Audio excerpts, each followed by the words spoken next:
بسم اللہ الرحمن الرحیم۔ سنت ابراہیمی۔ اس طرح حج کا آغاز کرنے کے ساتھ ہی جاہلیت کی وہ ساری رسمیں بھی یک قلم مٹا دی گئیں جو پچھلے 2000 برس میں رواج پا گئی تھیں۔ بت پرستی کا خاتمہ۔ کعبے کے سارے بت توڑ دیے گئے۔ خدا کے سوا دوسروں کی جو پرستش وہاں ہو رہی تھی وہ قطعاً روک دی گئی۔ سب رسمیں مٹا دی گئیں۔ میلے، ٹھیلے اور تماشے بند کر دیے گئے اور حکم دیا گیا کہ اب جو طریقہ عبادت کا بتایا جا رہا ہے اسی طریقے سے یہاں اللہ کی عبادت کرو۔ سورہ بقرہ۔ ترجمہ۔ اللہ کو یاد کرو اس طرح جیسے تمہیں اللہ نے ہدایت کی ہے، ورنہ اس سے پہلے تو تم گمراہ لوگ تھے۔ بے ہود افعال کی ممنوعات۔ تمام بے ہودہ افعال کی سخت ممنوعات کر دی گئی۔ سورہ بقرہ۔ ترجمہ۔ حج میں نہ شہونائی افعال کیے جائیں، نہ فسق و فجور ہو، نہ لڑائی جھگڑے ہوں۔ شاعری کے دنگل بند۔ شاعری کے دنگل، باپ دادا کے کارناموں پر فخر اور حجگوئی کے مقابلے سب بند کر دیے گئے۔ سورہ بقرہ۔ ترجمہ۔ پھر جب اپنے حج کے ارکان ادا کر چکو تو جس طرح پہلے اپنے آباء و اجداد کا ذکر کرتے تھے اس طرح اب اللہ کا ذکر کرو، بلکہ اس سے بھی بڑھ کر۔ نمائشی فیاضی کا خاتمہ۔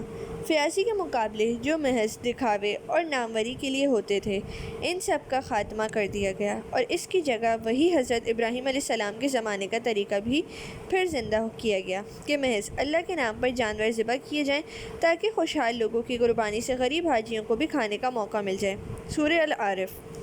اور کھاؤ پیو مگر اسراف نہ کرو کہ اللہ اسراف کرنے والوں کو پسند نہیں کرتا۔ سورہ الحج۔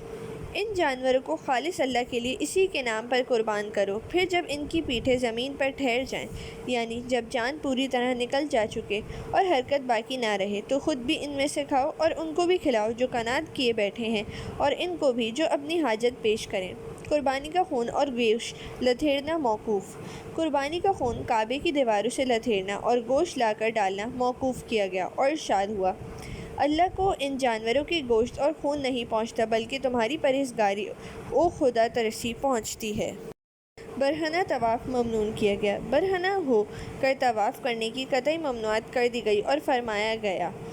ترجمہ۔ اے نبی، ان سے کہو کہ کس نے اللہ کی اس زینت کو حرام کیا ہے جو اس نے اپنے بندوں کے لیے نکالی تھی، یعنی لباس۔ سورہ الاعراف۔ ترجمہ۔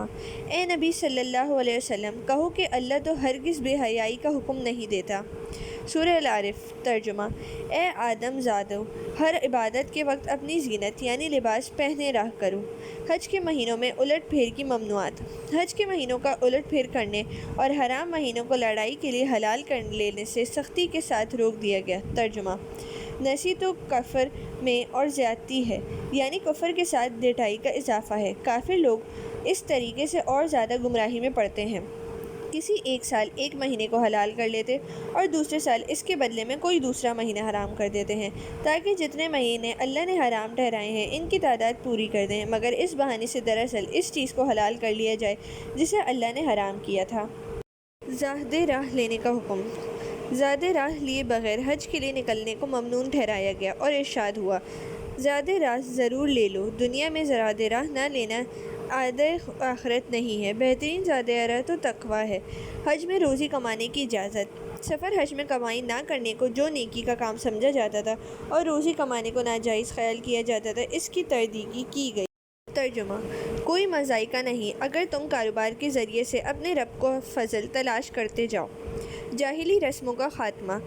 گونگے حج اور بھوکے پیاسے حج سے بھی روکا گیا اور اس طرح جاہلیت کی دوسری تمام رسموں کو مٹا کر حج کو تقویٰ، خدا ترسی، پاکیزگی اور سادگی و درویشی کا مکمل نمونہ بنا دیا گیا۔ حاجیوں کو حکم دیا گیا کہ جب اپنے گھروں سے چلو تو اپنے آپ کو تمام دنیاوی علائشوں سے پاک کر لو، شہوت کو چھوڑ دو، بیویوں کے ساتھ بھی اس زمانے میں تعلق زن و شوق نہ رکھو، گالی گلوچ اور تمام بیہودہ اعمال سے پرہیز کرو۔